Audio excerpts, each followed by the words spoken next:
You're listening to the Slavic Literature Pod, your shelf help guide to all things Slavic.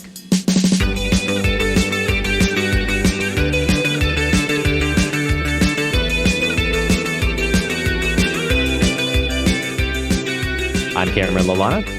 And I'm Mike Slavic. And today we're covering Part 1, Chapter 47 of Vasily Grossman's Life and Fate, coming on to an interesting section of, you may recall, the young, mostly unattended boy from when Levinton is reintroduced, David. And we start to learn a little bit more about David in this chapter and the few following chapters, starting with a rather traumatic memory of hiding in the ghetto, presumably after Nazi forces have already removed everyone to go onto the cattle car, hiding in an attic with his relatives there, and his relative Rebecca seemingly killing her child in a state of panic as they try to avoid being found by German soldiers with a dog of some kind. So, yeah.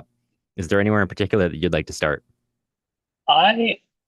It's such a sad chapter, and the storyline with David only gets worse, I would say, which is not really reassuring, but it does. And I think what is so dramatic and so just sad in this chapter is really the way it ends, because he's such a young boy, and then it ends with this line: "Those memories came back to him all the time. He'd become like an old man living on his past, loving it and cherishing it."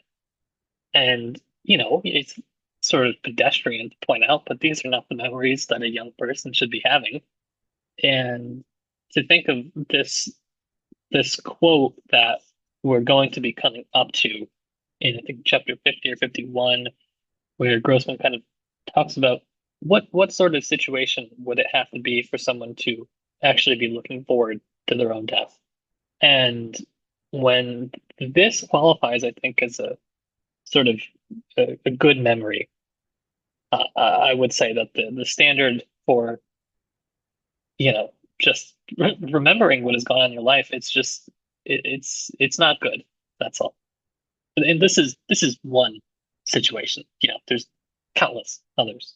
Yeah, I think that's always a good reminder in going through any of these characters, that they're stand-ins for so many others, which is why I think it's so powerful to have this not contradiction, but this contrast here of David and the young girl. I don't know if she's ever named, who dies, who's killed, however you want to phrase that.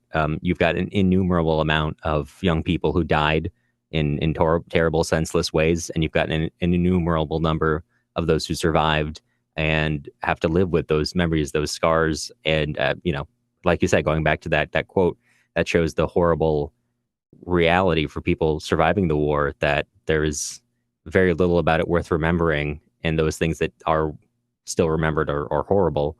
And it is horrible when any young person has to live on just 3 or 4 years as seemingly the height of their life, the height of the best that they're going to get,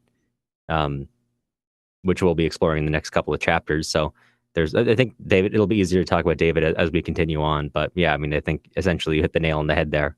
Yeah, one Discord user, Penelope, says that the last 3 chapters show close-ups and reactions of the individual. The librarian, Natasha, and David give the appallingly dire situation a very sad personal pace. I find this very moving and hard to read. And it is. And I think Grossman does kind of take a step back in a few chapters to something a little more theoretical. I don't want to say dense, but theoretical. And I think it's good, because I think after these couple chapters, everybody feels like getting a little room to breathe, quite frankly. I don't know about you, but I could use just in terms of pacing, a little bit of an interlude. And then it gets worse. And then it gets worse.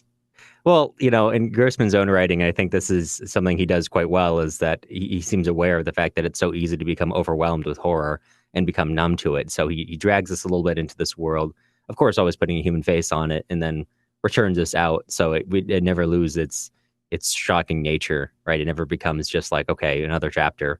It comes back and you get refreshed, and we get pulled in, pulled out, and it stays difficult. It stays very tough to read. Well, the point that we've made about kind of focusing on those moments of life and looking at the individual, and this seems to be something a lot of people are gleaning as well from this part of the book, but it doesn't stay that way. There are going to be horrible moments of mass execution later in the book, and it's going to really stick with you after having read this first part. I mean, probably stick with you anyways, but it's especially harrowing after this first part. Right. Giving context to those lives. Sure.